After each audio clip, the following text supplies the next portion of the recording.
The story of America's Revolution begins in the mid-18th century, when 13 British colonies stretched along the eastern coast of North America.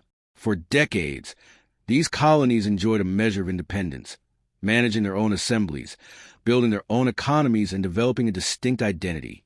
Yet, they were still tied to Britain by law, trade, and loyalty to the crown.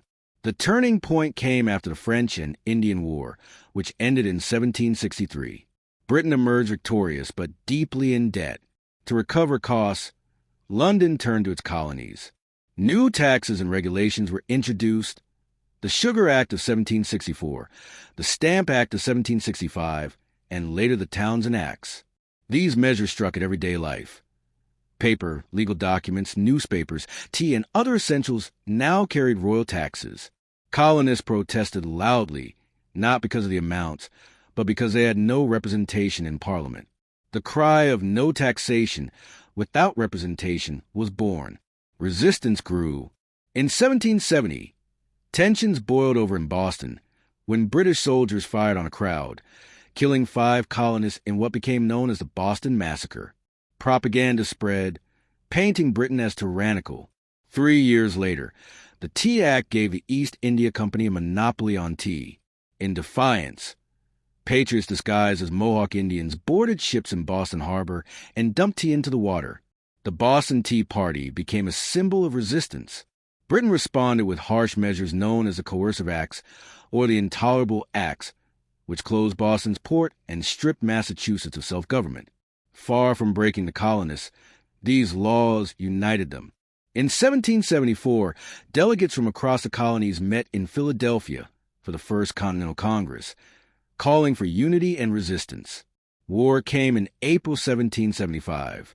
British troops marched to seize weapons in Concord, Massachusetts. Local militias, known as Minutemen, stood in their path at Lexington. Shots were fired. The shot heard round the world. The American Revolution had begun. In June 1775, the Battle of Bunker Hill proved the colonists would fight fiercely, even against the world's most powerful army. Around the same time, the Continental Congress created the Continental Army, appointing George Washington as its commander. Washington faced immense challenges: little money, untrained men, scarce supplies, and the overwhelming might of Britain. The following year, in 1776, momentum grew toward full independence. Thomas Paine's pamphlet Common Sense argued that monarchy was corrupt and that America must break free. On July 4, 1776, the Continental Congress adopted the Declaration of Independence, drafted largely by Thomas Jefferson. It proclaimed that all men are created equal and that governments derive power from the consent of the governed. With those words, America declared itself free. But declaring independence was one thing. Winning it was another. Britain struck back, landing massive forces in New York. Washington's army suffered crushing defeats in 1776, forcing to retreat across New Jersey. Yet, in a daring move on Christmas night, Washington crossed the icy Delaware River and struck the Hessian garrison at Trenton. Days later, he won at Princeton. These victories revived American morale. In 1777, Britain attempted to divide the colonies by seizing control of New York's Hudson River Valley.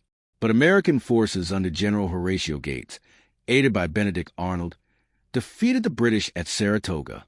This victory proved to be the war's turning point. It convinced France to openly ally with the Americans, providing money, supplies, and eventually troops and a navy. Still, hardship continued.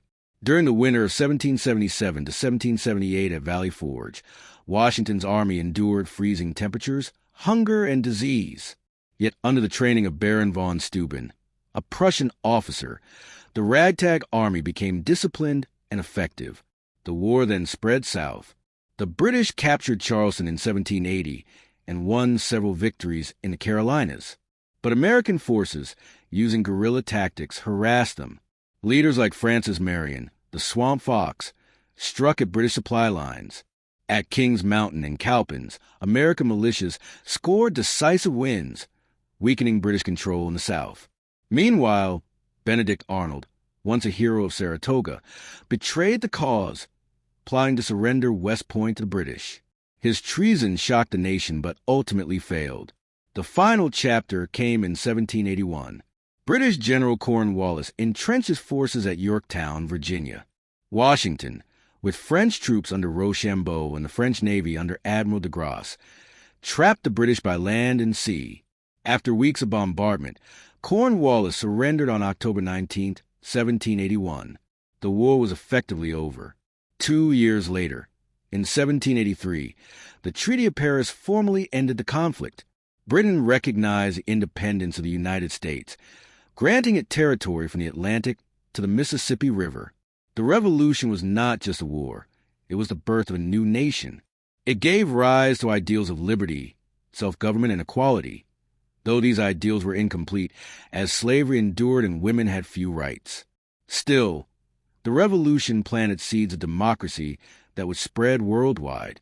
From Lexington Green to Yorktown, from Jefferson's words to Washington's leadership, the American Revolution reshaped history. A small collection of colonies has stood against an empire and prevailed. In doing so, they created the United States of America, a republic founded on the radical idea that people could govern themselves.